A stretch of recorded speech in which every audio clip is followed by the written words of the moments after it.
चलिए तो फिर हम क्या करते हैं, अपने क्लास को स्टार्ट करते हैं। सबसे पहले यहाँ पर हमारे क्वेश्चन सभी आ गए हैं। यहाँ पर टोटल 35 क्वेश्चन है। कितने हैं? 35 क्वेश्चन है। अब अपन क्या करते हैं, एक एक क्वेश्चन का सभी का आंसर यहाँ पर देखते हैं और इसका लाइव प्रैक्टिकल समझते हैं कि इसका आंसर कैसा होगा। और ये जो क्वेश्चन होने वाले हैं वो एग्जाम के लिए बहुत ही महत्वपूर्ण होने वाले हैं। आपको यहाँ पर अगर आप इसको इन सभी क्वेश्चन को ध्यान से पढ़ते हैं और समझते हैं तो आप एग्जाम में अच्छे खासे नंबर ला सकते हैं। यहाँ पर आपको एक तरह से आइडिया मिल जाएगा क्वेश्चन किस तरह से आएंगे और हमें किस तरह से अपना मतलब जो दिमाग का इस्तेमाल करके ये जो क्वेश्चन है करने हैं और किस तरह के क्वेश्चन एग्जाम में पूछे जाते हैं, ये जानकारी यहाँ पर आपको मिल जाएगी। तो चलिए फिर हम अपने क्लास को स्टार्ट करते हैं। ये हमारी क्लास स्टार्ट हो गई है और ये RSIT कंप्यूटर कोर्स का पार्ट 4 वीडियो है, मतलब 60 नंबर की क्लास है। ये जो क्लास है 24 अगस्त को होने वाले एग्जाम की तैयारी के लिए है। ये वीडियो आप मिस मत करना, यूं का देखेंगे। इस मतलब इस क्लास में आपको 35 क्वेश्चन महत्वपूर्ण देखने को मिलेंगे। इनमें से सबसे पहला क्वेश्चन आता है अपना ये हमारा पहला क्वेश्चन है इस क्लास का। और क्वेश्चन नंबर फर्स्ट है, MS वर्ड 2019 में Ctrl+X और Ctrl+C बटन दबाने में क्या अंतर है? शॉर्टकट की तैयार की होगी आपने। मैंने आपको बताया कि ए से लेकर जेड तक जितने भी शॉर्टकट की आपको याद कर लेने हैं और सारी की सारी शॉर्टकट की आपके नोटबुक में मैंने आपको लिखा दी है।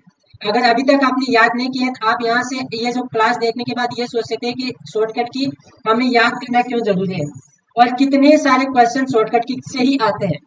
तो ये हमारा प्रथम क्वेश्चन शॉर्टकट जिसकी से आ रहा है और इसमें पूछा जा रहा है Ctrl+X और Ctrl+C बटन दबाने में क्या अंतर है। Ctrl+X बटन हम प्रेस करेंगे तो अक्षर क्या होंगे, कट होंगे। क्या होंगे? कट होंगे। और Ctrl+C बटन दबाने से अक्षर कॉपी होते हैं। तो जहां पर हमें Ctrl+X को काटने के लिए Ctrl+X का उपयोग होता है और टेक्स्ट को कॉपी करने के लिए Ctrl+C का उपयोग होता है। ये इसका करेक्ट आंसर है, ऑप्शन बी है। ठीक है, यहाँ पर ऑप्शन बी करेक्ट आंसर है। इसके बाद क्वेश्चन अगला आता है हमारा कथन से संबंधित। यहाँ पर कथन, ये आप इतना बड़ा क्वेश्चन देखकर घबरा मत जाना, ये क्वेश्चन थोड़ा सा ले। देखो कथन में ये कहना क्या चाहता है, देखो कथन फर्स्ट है, शिफ्ट प्लस डिलीट कुंजी संयोजन का मतलब शिफ्ट प्लस डिलीट बटन आप जब प्रेस करेंगे, शिफ्ट प्लस डिलीट कुंजी संयोजन का उपयोग करने से फाइल फोल्डर स्थायी रूप से हट जाती है और यह रिसाइकल बिन में उपलब्ध नहीं होती है। आप सभी को पता होगा कि हम कंप्यूटर से अगर कोई भी फाइल डिलीट करते हैं तो वो फाइल कहाँ पर जाके सेव होती है, रिसाइकल बिन में। पर अगर उसी फाइल को अगर आप शिफ्ट प्लस डिलीट बटन के साथ डिलीट करेंगे, डायरेक्ट डिलीट बटन से डिलीट करेंगे तो वो जो आप फाइल मिटाएंगे वो रिसाइकल बिन में सेव हो जाएगा। पर अगर आप उसी फाइल को शिफ्ट प्लस डिलीट बटन से अगर डिलीट करोगे तो वो परमानेंटली जो फाइल है वो डिलीट हो जाएगी, वो रिसाइकल बिन में सेव नहीं होगी।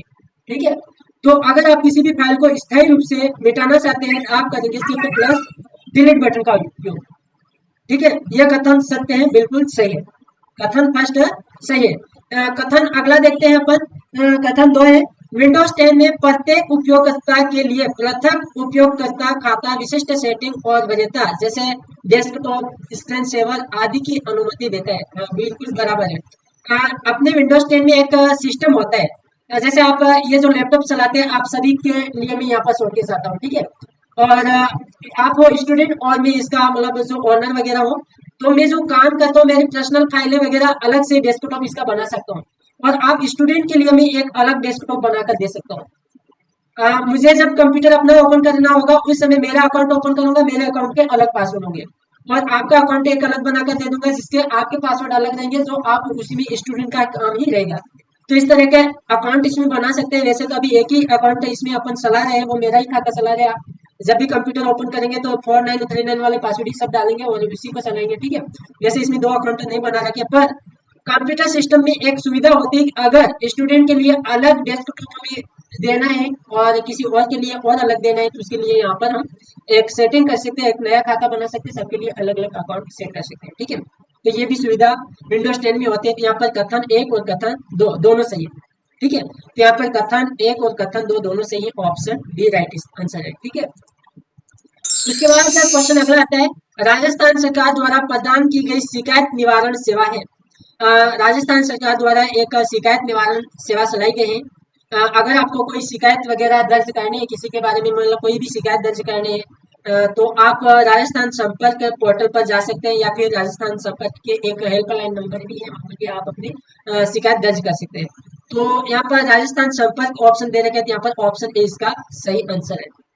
राजस्थान संपर्क करके एक ऐप आता है, अपने मोबाइल में डाउनलोड करके रखना है राजस्थान संपर्क ऐप, और उस ऐप पे आप अपनी जो भी शिकायत है वो दर्ज कर सकते हैं। आपकी जो डायरेक्ट शिकायत है वो राजस्थान सरकार के पास पहुंच जाएगी। ठीक है, ये इसका करेक्ट और सही answer option A.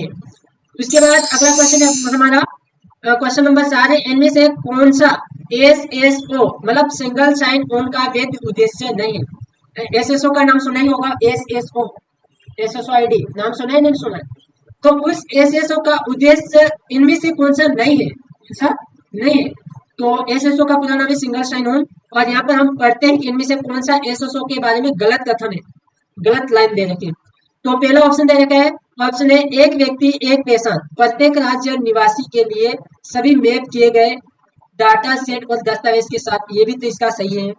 Option B देखते हैं, डेटा ऑप्शन बी है सेवा वितरण के लिए दस्तावेजों और शपथ पत्रों की आवश्यकता नहीं होती, ये भी सही है, करेक्ट है। जब भी आप फॉर्म भरवाते हैं तो एक साल में एक टाइम में आप क्या करवा देते हैं, उसमें अपना वन टाइम रजिस्ट्रेशन करवा देते हैं, तो बार बार आपको उसमें अपने सभी डॉक्यूमेंट देने की आवश्यकता नहीं रहती, ऑटोमेटिक वहां से उठा लेगा। ठीक है, तो ये इसमें बहुत ही अच्छी सुविधा रहती है एसएसओ आईडी में। राज्य सरकार के विभाग की विभिन्न डिजिटल सेवाओं तक पहुंचने के लिए एकल विंडो इंटरफेस, सही बात है। मतलब राजस्थान सरकार की कोई भी योजना होती है, कोई भी फॉर्म वगैरह होते हैं, तो वो सभी के सभी फॉर्म आपको एक ही साइट पर मिल जाते हैं, एक ही विंडो पर मिल जाते हैं। एसएसओ आईडी पर जाइए, आप राजस्थान की किसी भी सेवा का लाभ आप एसएसओ आईडी के माध्यम से ले सकते हैं। एसएसओ से ही डायरेक्ट फॉर्म भर सकते हैं, मतलब कहने का मतलब। ठीक है, राजस्थान की कोई भी भर्ती निकलती है या फिर राजस्थान की कोई भी योजना निकलती है, तारबंदी वगैरह किसानों के लिए कोई योजना निकलती है, सभी के सभी आपके मिल जाती है एसएसओ आईडी पर, सभी सुविधाएं मिल जाती है। ठीक है, इसका करेक्ट और सही आंसर है यहाँ पर ऑप्शन डी दे रखा है, विभिन्न कंप्यूटर सिस्टम में मेलवेयर फैलाने का काम का एसएसओ आईडी का नहीं होता है। मतलब कंप्यूटर में मेलवेयर फैलाने का काम थोड़ा करेगा ये, राजस्थान सरकार की एक साइट है जिसमें आप सभी सरकारी सेवाओं का लाभ ले सकते हैं और कोई भी सरकारी फॉर्म भर सकते हैं राजस्थान सरकार के। ठीक है, तो ये कंप्यूटर सिस्टमों में मेलवेयर फैलाने के लिए यहाँ पर दे रखा है, ये ऑप्शन इसका गलत है, मतलब इसका ये उद्देश्य नहीं। ठीक है, इसका करेक्ट और सही आंसर है option D.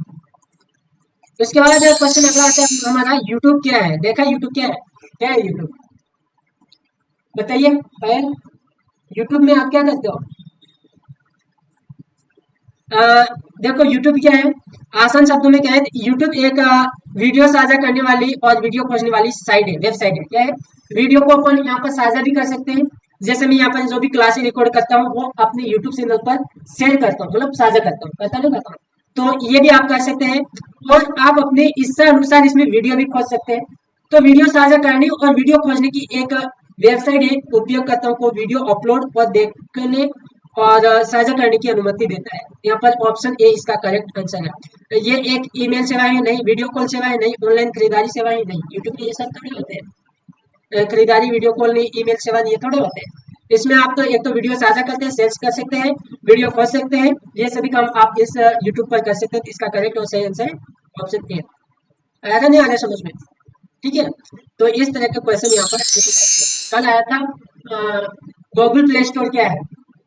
Google play store एक गूगल कंपनी द्वारा विकसित किया गया अंतरराष्ट्रीय सॉफ्टवेयर, मतलब इसमें आप क्या कर सकते हैं, सॉफ्टवेयर मतलब एप्लीकेशन डाउनलोड कर सकते हैं, सॉफ्टवेयर विद एप्लीकेशन, ऐसा स्टोर है, स्टोर है जो क्या स्टोर मतलब दुकान भी बोल सकते हैं, मतलब वहाँ पर आपको सभी एप्लीकेशन मिल जाते हैं, सॉफ्टवेयर मिल जाते हैं। माइक्रोसॉफ्ट एक्सेल में डेटा पर गणना करने के लिए कौन सी सुविधा प्रयुक्त होते हैं? अगर आप माइक्रोसॉफ्ट एक्सेल में अपने डेटा की गणना करना चाहते हैं तो इसके लिए आप फॉर्मूला उपयोग करेंगे। ठीक है, फॉर्मूला इसका करेक्ट और सही आंसर है। फाइल को सीडी या डीवीडी में कॉपी करने की प्रक्रिया को सामान्यतः क्या कहा जाता है? क्या कहा जाता है? क्या कहते हैं? बर्निंग कहते हैं। क्या कहते हैं? ये जो क्वेश्चन है, हमने जो पिछली 3 क्लास देखी उन तीनों क्लासों में ये क्वेश्चन रिपीट हो रहा है। इसका मतलब यह है कि ये जो क्वेश्चन है 3 बार एग्जाम में आ चुका है, 3 बार एग्जाम में आ चुका है। तो ये आपको ध्यान रखना है, बार बार क्वेश्चन रिपीट ही होते हैं। अपन ने अभी तक 7 मतलब ये जो क्लास चल रही है इसके मतलब चलते आप टोटल 7 क्लास यहाँ पर 7 पेपर कंप्लीट कर सकते हैं, मतलब 7 मॉडल पेपर भी बोल सकते हैं आप, या फिर ओल्ड पेपर भी बोल सकते हैं। इन 7 ओल्ड पेपर में आपको यहाँ पर सारे ओल्ड पेपर में ये जो क्वेश्चन रिपीट होता हुआ दिखाई दे रहा है। ठीक है, तो क्वेश्चन आपको यहाँ पर रिपीट ही क्वेश्चन मिलेंगे, थोड़ा यहाँ पर शब्द में आगे पीछे होगा, तो आपको यहाँ पर थोड़ा अपना दिमाग इस्तेमाल करके इनको क्वेश्चन को सही करने की कोशिश करना, आपका क्वेश्चन 100% सही हो जाएगा। ठीक है, उसके बाद अगला क्वेश्चन आता है, MS वर्ड 2019 में सबसे नीचे की 37 पट्टी जिसमें पेज संख्या, शब्द गणना आदि विकल्प होते हैं, तो क्या कहा जाता है? क्या कहते हैं अपन उस पट्टी को? स्टेटस बार पट्टी कहते हैं। क्या कहते हैं? स्टेटस बार पट्टी कहते हैं। यहाँ पर करेक्ट और सही आंसर है ऑप्शन बी। ये क्वेश्चन भी कल आया था, ये भी कल आ गया था। MS एक्सेल 2019 में 60 के प्लॉट क्षेत्र में 37 रेखाएं दर्शाने को क्या कहते हैं, कहा जाता है? MS एक्सेल आप ओपन करते हैं, उसमें जो प्लॉट क्षेत्र होता है उसमें 37 रेखाएं जो दर्शाता है उसको हम कहते हैं ग्रिड लाइन्स। क्या कहते हैं? ग्रिड लाइन्स कहते हैं। वो प्रिंट के समय आपके प्रिंट कॉपी में नहीं आती है, ये भी ध्यान रखें। ग्रिड लाइन्स जो होती है ना, वो प्रिंट में नहीं आती। प्रिंट में अगर लाइन लानी है तो उसके लिए बॉर्डर का अप्लाई, बॉर्डर का आप उपयोग करेंगे। अपन किसका उपयोग करेंगे? बॉर्डर। तो यहाँ पर ग्रिड लाइन्स इसका सही आंसर है। इसके बाद क्वेश्चन अगला है, MS पावरपॉइंट 2019 में एनिमेशन प्लग का उपयोग क्या होता है? ये भी क्वेश्चन कल आया था। एनिमेशन प्लग मतलब इसका उपयोग होता है कि आप स्लाइड में जितने भी एनिमेशन लागू करेंगे उन सभी एनिमेशन की सूची देखने का काम होता है। आया था, नहीं आया था कल क्वेश्चन? ये यहाँ पर ये भी रिपीट हो रहा है, तो इसका करेक्ट और सही आंसर ऑप्शन बी है। इसके बाद निम्न अनुसार मिलान कीजिए, आपको मिलान करना है। मिलान वाले क्वेश्चन भी आते हैं। अब यहाँ पर दे रखा है MS वर्ड 2019 को मिलाना है, दस्तावेज बनता है, एक स्लाइड बनता है, एक शीट बनता है, इसको यहाँ से मिलाना है। मिलाने वाले क्वेश्चन किए ही होंगे आपने।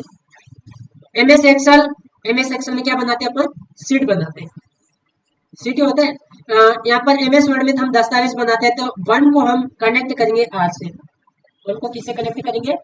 आर से। सेकंड को देखते हैं, MS एक्सेल में होता है शीट। क्या होता है? शीट होता है।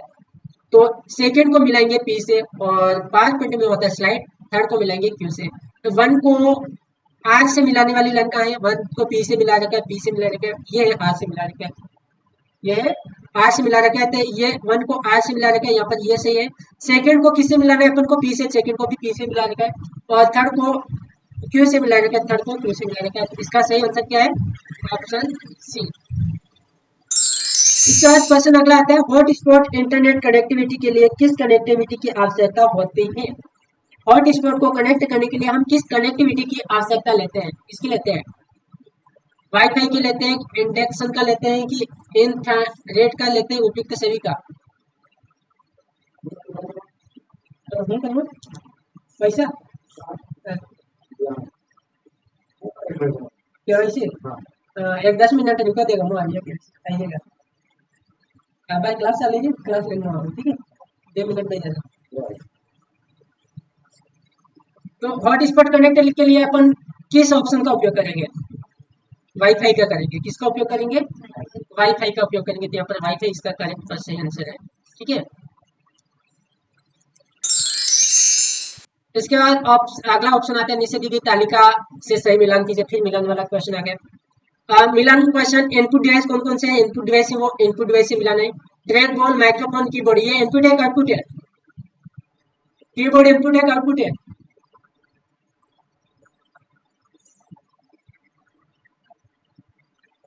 कीबोर्ड से अपन यहाँ से डाटा एंटर करते हैं, अंदर भेजते हैं। माइक्रोफोन देखा नहीं देखा? माइक्रोफोन देखा नहीं देखा? यहाँ पर देखा?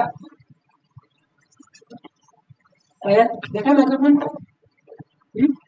चला देखिए माइक्रोफोन से, देखिए कैसे देखिए, नोतरा में देखिए, नोतरा में नोतरा पड़े बैठे देखिए माइक में कितनी आवाज देखिए। नमो करोगे तो मतलब इसमें क्या करते हैं अपन, वो माइक्रोफोन होता है अपन अपना, ठीक है? मैं यहाँ से बोल रहा हूँ, मेरी आवाज यहाँ पर है, और उस आवाज को मुझे माइक के अंदर भेजनी है। तो मैं क्या करूंगा? उसको इनपुट करूंगा आवाज। तो जो मेरी आवाज उस मशीन मतलब माइक तक पहुंचाने के लिए जिस डिवाइस का उपयोग करते हैं, जो डिवाइस मतलब आवाज हमारी अंदर ले जा रहा है, उसको हम इनपुट डिवाइस कहते हैं। मतलब कंप्यूटर के नए डिवाइस, जिन डिवाइस के माध्यम से हम डाटा को अंदर भेज सकते हैं। कल भी समझाया था मैंने आपको कि जिन डिवाइस के माध्यम से हम डाटा को अंदर भेजते हैं। वेब कैमरा भी अपना एक इनपुट डिवाइस है। कैमरा, मोबाइल का कैमरा, अपन बाहर खड़े हैं, अपना जो तस्वीर है वो अपने कंप्यूटर मतलब मोबाइल के अंदर भेजना है, तो अपन क्या करेंगे? फोटो खींचेंगे। तो कैमरा मदद करेगा हमारी फोटो को अंदर ले जाने के लिए। तो वेब कैमरा भी क्या हो गया? एक इनपुट डिवाइस हो गया। कीबोर्ड, कीबोर्ड भी यहाँ से जो डाटा हमारा यहाँ पर है उस डाटा को कंप्यूटर के अंदर ले जाने के लिए मदद करता है। माउस माउस भी एक इनपुट डिवाइस है। और कंप्यूटर के वे डिवाइस जिन डिवाइस के माध्यम से हमें डाटा बाहर मिलता है, मतलब उसका उस डाटा को हम बाहर निकाल सकते हैं, कंप्यूटर डाटा को बाहर निकालता है, वो हमारे आउटपुट डिवाइस होते हैं। जैसे मैं यहाँ से मतलब बोलता हूँ माइक में, माइक्रोफोन हमारा क्या है, एक इनपुट डिवाइस है, हमारी आवाज को अंदर ले जा रहा है। तो इसको प्रोसेस करने के लिए बीच में एक मशीन लगाई जाती है, लगाई जाती है नहीं लगाई जाती, कि डायरेक्ट माइक से ही आवाज जाती है, डायरेक्ट माइक में जाती है, कि बीच में मशीन होती है। जो मशीन होती है वो हमारी कहलाती है मतलब प्रोसेसिंग मशीन। प्रोसेसिंग मशीन हमेशा आप कार्य करेंगे, तीन कार्य होते हैं। जैसे मैं अभी भी आपको यहाँ पर बोल रहा हूँ तो हमारी यहाँ पर तीन क्रिया हो रही है। एक तो मैं यहाँ से बोल रहा हूँ, ये पहला कार्य दिया हो गया, इनपुट करवा रहा हूँ। क्या करवा रहा हूँ, पहले मतलब आपको इनपुट दे रहा हूँ। इनपुट आपका मतलब आप के कान कर रहे हैं, क्या कर रहे हैं, कान मेरी आवाज को आपके मतलब आप तक पहुंचा रहे हैं। और जो आवाज जा रही है मतलब जो मैं बोल रहा हूँ उसको प्रोसेस करने के लिए मस्तिष्क का मतलब मस्तिष्क काम कर रहा है, कि मैं क्या बोल रहा हूँ क्या नहीं बोल रहा हूँ, वो आपका मस्तिष्क पे प्रभाव मतलब मस्तिष्क का काम कर रहा है। और मस्तिष्क क्या करेगा, उसका रिजल्ट देगा। उसी प्रकार कंप्यूटर में भी ऐसा ही होता है कि मैं यहाँ से आदेश दूंगा कंप्यूटर को, आदेश सीपीयू के पास जाएगा, और सीपीयू क्या करेगा, सीपीयू में जो भी रिजल्ट होगा वो आउटपुट कर देगा। और आउटपुट करेंगे मतलब आउटपुट जिन डिवाइस के माध्यम से होगा वो हमारा आउटपुट डिवाइस रहेगा। तो ऐसे ही है यहाँ पर जैसे हमारा माइक से आप आसानी से समझ गए होंगे, माइक में पहले तो माइक्रोफोन में हम क्या करते हैं, अपने आवाज को अंदर भेजते हैं, बीच में आवाज बीच में मशीन में जाती है, फिर मशीन क्या करती है, अपने आवाज को प्रोसेस करती है, और प्रोसेस करने के बाद उस आवाज को आउट कर देते हैं माइक के द्वारा। ऐसे ही होता है ना, यही क्रिया होती है। तो ये तीन क्रिया हमेशा चलती है, ये ध्यान में आपको रखना है। तो माइक्रोफोन, कीबोर्ड, ट्रैक बॉल एक पॉइंटिंग डिवाइस है, माउस जैसा होता है। क्या है, तो ये एक इनपुट डिवाइस है, मतलब पहले को आपको कहां से मिलाना है, एक नंबर को पी से मिलाना है। उसके बाद आउटपुट, आउटपुट डिवाइस मॉनिटर है, मॉनिटर ये हमारा मॉनिटर है, और मॉनिटर हमें जो रिजल्ट है वो दृश्य के रूप में बाहर दिखा रहा है, डाटा है वो हमें दृश्य के रूप में बाहर दिखा रहा है। तो ये हमारा मॉनिटर है। प्रिंटर अगर इसकी फोटो कॉपी निकालना चाहते वो भी निकाल सकते हैं, हार्ड कॉपी के रूप में डाटा हमें बाहर देगा, देगा नहीं देगा। और हेडफोन क्या करेगा, आप आवाज बाहर देगा, आवाज के रूप में डाटा देगा, कि आपके मोबाइल में क्या मतलब चल रहा है उसको गाने के रूप में, आवाज के रूप में बाहर निकालेगा। हेडफोन आपका आउटपुट हो गया। तो आपको कुल मिलाकर समझ आना है कि कंप्यूटर के वे डिवाइस, जिन डिवाइस के माध्यम से हम डाटा को अंदर भेजते हैं वो हमारा इनपुट डिवाइस होता है, और जिन डिवाइस के माध्यम से डाटा बाहर निकलता है वो हमारे आउटपुट डिवाइस हो जाते हैं। ठीक है, आसान शब्दों में। तो यहाँ पर आउटपुट दो को हमें क्यू से मिलाना है, और स्टोरेज डिवाइस है हार्ड डिस्क और ड्राइव, तीन को हमें आर से मिलाने हैं। वन को पी से मिलाने वाला ऑप्शन का है, वन को पी से मिलाने वाला ऑप्शन ए और ऑप्शन सी यहाँ पर है। उसके बाद टू को क्यू से मिलाना है, टू को क्यू से मिला रखा है, टू को आर से मिला रखा है, तो ये तो तीसरा सी तो गलत हो गया, पर यहाँ पर टू को क्यू से मिला रखा है, और लास्ट में क्या रहता है, तीन को आर से मिला रखा है। ऑप्शन ए इसमें सही आंसर। ठीक है, यहाँ पर तीन इसका करेक्ट आंसर है। इसका बाद आता है अगला क्वेश्चन, ईमेल ई मित्र पोर्टल के माध्यम से निम्नलिखित में से कौन से दस्तावेज हेतु आवेदन किया जाता है। मतलब यहाँ पर जो ऑप्शन दे रखे हैं, इन दस्तावेज में से आप कौन कौन से दस्तावेज ई मित्र के माध्यम से बना सकते हैं। आधार कार्ड भी बना सकते हैं, ड्राइविंग लाइसेंस, मतदाता पहचान पत्र, ये सब भी बना सकते हैं। ठीक है, जो उपयुक्त सभी इसका करेक्ट आंसर है। होशियार, होशियार ऑप्टिकल करेक्टर रीडर पूरा नाम। प्रौद्योगिकी का प्रमुख उद्देश्य क्या है, होशियार का जो मुख्य उद्देश्य होता है वो होता है प्रिंट या हस्तलिखित पाठ को मशीन पठनीय पाठ में बदला जाता है। ठीक है, ये इसका करेक्ट आंसर है। हम हाथ से जो भी लिखेंगे या फिर प्रिंटर द्वारा जो लिखेंगे तो उसको मशीन द्वारा पढ़ाने के लिए हम होशियार का उपयोग करेंगे। ठीक है, ऑप्टिकल करेक्टर रीडर, रीडर मतलब पढ़ना, करेक्टर मतलब शब्द, ऑप्टिकल रूप से। ठीक है, यहाँ पर इसका correct answer MOOC, M double O C, MOOC MOOC बोला जाता है इसको। ठीक है, मोक मतलब M double O C portal का प्रमुख उद्देश्य क्या है। मोक जो पोर्टल होता है massive online open course, MOOC का पूरा नाम होता है, एम डबल ओ सी का पूरा नाम होता है massive online open course. Massive, M का नाम होता है मैसिव, ओ का मतलब होता है ओपन, और ओ का मतलब होता है मतलब massive open online course, double O है, सी का मतलब होता है कोर्स, और मैसिव ऑनलाइन ओपन कोर्स ये सभी होते हैं। एडेक्स होता है, अकेडमी होता है, कोर्सेरा होता है, ये सारे ऑनलाइन कोर्स होते हैं। ठीक है, तो सभी निम्नलिखित में से सामान्य फिशिंग तकनीकी कौन सी भरोसेमंद संस्थाओं की नकल करके उपयोगकर्ताओं को धोखा देती है। मतलब यह है कि इनमें से कौन सी तकनीकी है जो एक भरोसेमंद जो ब्रांड होता है, भरोसेमंद कंपनी होती है, उसकी नकल करके उपयोगकर्ताओं को धोखा दे देते हैं। तो वो होता है फिशिंग ही होता है, और एक उसके बाद फिशिंग आपको नहीं मिल जाता है, स्पूफिंग जो शब्द है वो रहते हैं, ठीक है। मतलब ये है कि अपन मान लो नकल कैसे करता है, जैसे उत्कर्ष ऐप आपने देखा होगा, उत्कर्ष ऐप पे हम पूरा भरोसा करके पढ़ाई करते हैं, ठीक है। पर उसी के नकल करके जो फिशिंग होता है, जो स्पूफिंग होता है, वो क्या करता है, उसका नकल करके उसका जो डेटा है वो मतलब उपयोगकर्ताओं को धोखा दे सकता है, ठीक है। उपयोगकर्ताओं को उसी का नकल करके हम वहां से जैसे कौन वगैरह इसके उपयोगकर्ताओं को धोखा वगैरह देने का काम करते हैं। तो यहाँ पर इसका करेक्ट और सही आंसर है ऑप्शन ए। उसके बाद अगला क्वेश्चन है, एमएस एक्सेल 2010 में शिफ्ट प्लस F3 शॉर्टकट कुंजी का उपयोग क्या है? और शिफ्ट प्लस F3 बटन का उपयोग करके हम एमएस एक्सेल में फंक्शन डाल सकते हैं। क्या डाल सकते हैं? फंक्शन को ऐड कर सकते हो। ऑप्शन ए इसका करेक्ट आंसर है। उसके बाद माइक्रोसॉफ्ट एक्सेल में find and replace dialog box खोलने के लिए शॉर्टकट कुंजी क्या है? मैंने कल बहुत अच्छे तरीके से आपको समझाया था। Find and replace box open करने की शॉर्टकट कुंजी control plus F, control plus S, control plus O, control plus R. देखो कल मैंने बताया था, वही क्वेश्चन यहाँ पर आ गया है। कंट्रोल प्लस एफ से भी आप फाइंड बॉक्स ओपन कर सकते हैं। फाइंड और रिप्लेस एक साथ ही ओपन होते हैं। और रिप्लेस जो बॉक्स है तो होता है वो कंट्रोल प्लस एस से ओपन कर सकते हैं। मतलब आप इन दोनों शॉर्टकट की के माध्यम से find and replace box open कर सकते हैं। यहाँ पर ऑप्शन ए और ऑप्शन बी दोनों ही होते हैं, यानी ऑप्शन इसमें से कौन सा राइट करेंगे अपन? तो इसमें से अगर दोनों कभी भी ऐसी कंडीशन आपको मिल जाए तो उस समय आपको कंट्रोल प्लस एस करना है। क्या करना है? Control plus S. अगर कंट्रोल प्लस एस नहीं मिलता है तो आपको कंट्रोल प्लस एफ करना है। कंट्रोल प्लस एफ भी नहीं मिलता है तो उस समय आपको इनमें से कोई नहीं हो सकता, दोनों नहीं हो तो, ठीक है। तो find and replace box open करने की शॉर्टकट की कंट्रोल प्लस एस। जैसे एफ भी है और एस भी इसमें दे रखा है, एस करेंगे अपन, ठीक है। ठीक, तो इसमें करेक्ट आंसर हुआ है, ठीक है। आगे होगा आपको समझ में। माइक्रोसॉफ्ट आउटलुक में नई कैलेंडर अपॉइंटमेंट जोड़ने के लिए किस शॉर्टकट कुंजी का उपयोग किया जाता है? अपॉइंटमेंट आउटलुक, माइक्रोसॉफ्ट आउटलुक में नई कैलेंडर अपॉइंटमेंट जोड़ने के लिए हम करेंगे कंट्रोल प्लस शिफ्ट प्लस ए का उपयोग। और माइक्रोसॉफ्ट आउटलुक जो शब्द है वो ईमेल से संबंधित है। माइक्रोसॉफ्ट जो शब्द है वो किससे संबंधित है? माइक्रोसॉफ्ट आउटलुक ईमेल से संबंधित है। अगर ईमेल में आपको नए कैलेंडर अपॉइंटमेंट जोड़ने हैं तो इसके लिए अपन करेंगे कंट्रोल प्लस शिफ्ट प्लस ए का उपयोग, ठीक है। इसका करेक्ट आंसर ऑप्शन ए। उसके बाद आता है माइक्रोसॉफ्ट पावरपॉइंट में आखिरी क्रिया को फिर से करने के लिए हम किस शॉर्टकट कुंजी का उपयोग करेंगे? तो वो है कंट्रोल प्लस जेड। उसके बाद माइक्रोसॉफ्ट एक्सेल में नई वर्कशीट डालने के लिए कौन सी शॉर्टकट कुंजी है? तो माइक्रोसॉफ्ट एक्सेल में अगर नई वर्कशीट डालने तो इसके लिए शिफ्ट प्लस 11 प्रेस करेंगे। अगर नई फाइल बोला जाता है तो उस समय कंट्रोल प्लस एन आता है, ठीक है। अगर आ रहा है माइक्रोसॉफ्ट एक्सेल में नई वर्कशीट आ रही है तो इस समय हम शिफ्ट प्लस F11 प्रयोग करेंगे, ठीक है। यहाँ पर F11 सही आंसर है। इसके बाद आता है माइक्रोसॉफ्ट पावर पॉइंट में सैनिक स्लाइड को डुप्लीकेट बनाने के लिए उपयोग शॉर्टकट कुंजी कौन सी है? Control plus D. डुप्लीकेट की शॉर्टकट की कंट्रोल प्लस डी।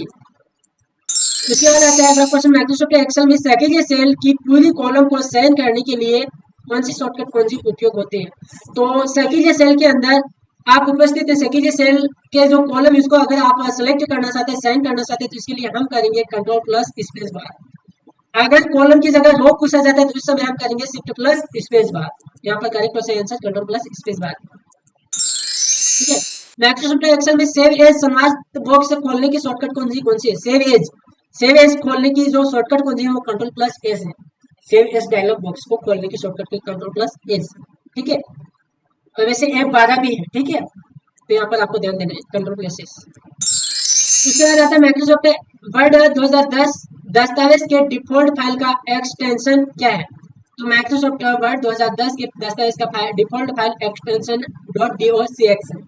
.docx इसका करेक्ट आंसर ऑप्शन बी है। इसके बाद अगला क्वेश्चन आता है माइक्रोसॉफ्ट एक्सेल मतलब एक्सेल 2019 में दो डेटा सेट के बीच में संबंध दिखाने के लिए कौन सा चार्ट प्रकार सबसे उपयुक्त है? ये भी कल आ गया था क्वेश्चन, ये है हमारा बार चार्ट, ठीक है। इसके बाद आता है अगला क्वेश्चन आता है हमारा एक्सेल 2019 में बड़े वर्कशीट पर स्क्रॉल करते समय ऊपरी पंक्ति और बाएं कॉलम को दृश्यमान बनाए रखने के लिए फ्रीज पेज का उपयोग कैसे किया जाता है? यहाँ पर ऑप्शन इसका ए राइट आंसर है। पंक्ति और कॉलम का चयन करें, फिर व्यू टैब के अंतर्गत फ्रेश पेन विकल्प का चुनें, मतलब ये इसका सही आंसर है, ठीक है। इसके बाद पावर पॉइंट 2019 में आपको प्रस्तुति ऑनलाइन प्रसारित करने और दूसरे के साथ लिंक साझा करने के लिए की अनुमति देने वाली विशेषता कौन सी है? वह है broadcast slide show. Broadcast slide show इसका सही आंसर है। इसके बाद आता है अगला क्वेश्चन, पावर पॉइंट 2010 रिबन में स्लाइड जोड़ने, हटाने और स्वरूपित करने के लिए आदेश देने वाला कौन सा टैब है?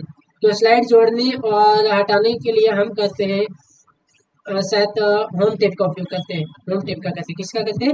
Home tab. इसका करेक्ट आंसर होम टैब।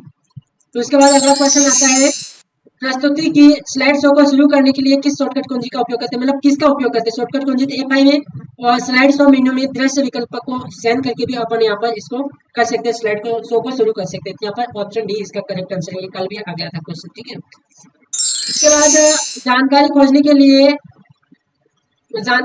लिए एक खोज इंजन किसका उपयोग करता है? ये सभी का उपयोग करता है, ठीक है। कल जो क्वेश्चन आया था वो थोड़ा अलग टाइप का था और आज थोड़ा अलग टाइप का था, पर क्वेश्चन यही है ना।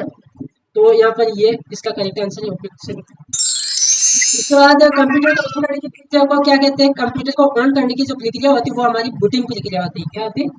बूटिंग। बूटिंग प्रक्रिया दो प्रकार की होती है, कोल्ड बूटिंग और वार्म बूटिंग। कोल्ड बूटिंग वे बूटिंग होती है जब हम कंप्यूटर को चालू करते हैं। वैसे अभी ये कंप्यूटर बंद है, अगर इसको चालू करना है तो हमें क्या करना होगा? चालू करते समय जो प्रक्रिया होगी वो हमारी कोल्ड बूटिंग कहलाएगी। कोल्ड मतलब ठंडा और वार्म मतलब गर्म। कंप्यूटर चालू है, चालू कंप्यूटर को अगर हमें चालू करना मतलब कंप्यूटर को रिस्टार्ट करने की प्रक्रिया हमें वार्म बूटिंग कहलाती है। कंप्यूटर को रिस्टार्ट करने की प्रक्रिया को हम कौन सी बूटिंग कहते हैं? वार्म बूटिंग, ठीक है। तो यहाँ पर बूटिंग प्रक्रिया ऑप्शन डी राइट है। निम्नलिखित में से कौन सा एक इनपुट डिवाइस का उदाहरण है? Input device scanner, speaker, projector, printer. कौन सा है? स्कैनर, ठीक है। उसके बाद अपना लास्ट क्वेश्चन है अपना, ऑनलाइन लेनदेन को सुरक्षित बनाने के लिए अतिरिक्त सुरक्षा सुविधाओं में से एक के रूप में किया गया ओटीपी का पूरा नाम क्या है? मतलब इतना सारा क्वेश्चन है और इसमें सबसे छोटा क्वेश्चन पूछा गया, ओटीपी का पूरा नाम, पूरा रूप क्या है? ओटीपी का पूरा जो नाम है, पूरा रूप है वो है वन टाइम पासवर्ड। तो इसका करेक्ट और right answer one time password है। तो इस तरह से ये 35 क्वेश्चन आते हैं। आपको थोड़ा क्वेश्चन पढ़ लेंगे तो आपकी ये क्वेश्चन सबसे इजी है, ठीक है। अगर पेपर फर्स्ट बार देखने जाएंगे तो आपको ऐसा लगेगा पेपर बहुत ही हार्ड है, पर पेपर को पढ़ोगे और समझोगे क्वेश्चन सभी इजी हो जाएंगे, ठीक है। तो इस तरह से यहाँ पर ये 35 क्वेश्चन हमारे कंप्लीट होते हैं और ये हमारी क्लास नंबर 7 थी। और कल की क्लास फिर आएगी, उसमें हम देखेंगे कितने क्या क्वेश्चन आते हैं। क्लास को यहीं तक एंड करते हैं अपन, ठीक है।